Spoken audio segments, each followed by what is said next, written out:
You thought this would feel like closure, like something heavy finally lifting, but nothing did.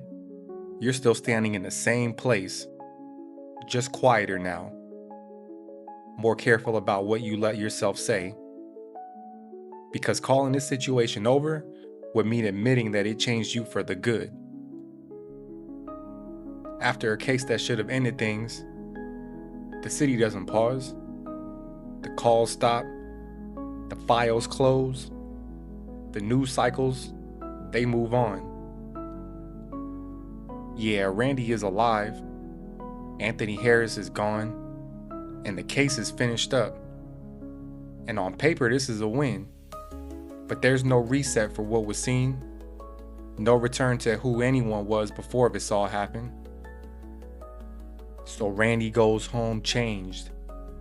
His family learns how to live around what can't be undone. And River stays on the job, carrying knowledge that doesn't come with instructions. And life continues on. Not because it healed, but because it has to. And that's where the aftermath begins. See, what lingers isn't shock, 'cause shock is loud. Shock, it burns out fast. What really lingers is adjustment. The quiet recalibration that happens when you realize that this was not an anomaly. 'Cause Anthony Harris did not appear out of nowhere. He existed because nothing stopped him early enough. Because warning signs did not escalate. Because neglect blended into his routine. That's not outrage inducing anymore. It's way worse than that. It's familiar. And see, River doesn't spiral. He doesn't break down. He doesn't quit either. He just adapts. And see, adaptation feels responsible. It feels like the mature thing to do. It feels like strength. 'Cause you tell yourself that this is what survival really looks like.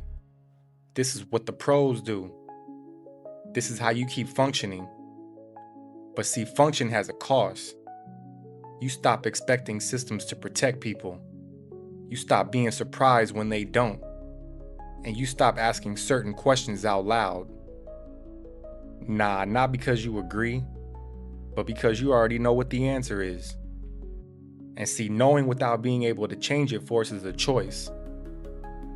You either burn yourself out fighting every failure, or you learn how to live beside it. And most people choose the second. Quietly. And here's the part that no one says out loud. You don't move on because you're healed. You move on because staying will cost too much.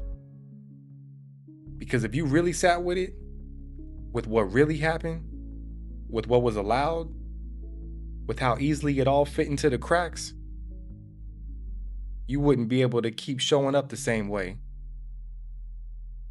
So you call it closure. Not because it feels closed, but because the word gives you permission to stop looking. And you tell yourself, well, at least something was done. Shoot, it's all over now. At least it didn't end up worse than what it was. And that sounds reasonable. And that's the problem. Because at some point you realize that you started using the word reasonable to justify carrying things that you never agreed to carry. You didn't choose this damage, but you did choose to absorb it. Nah, you didn't cause it, but you sure did learn how to live with it.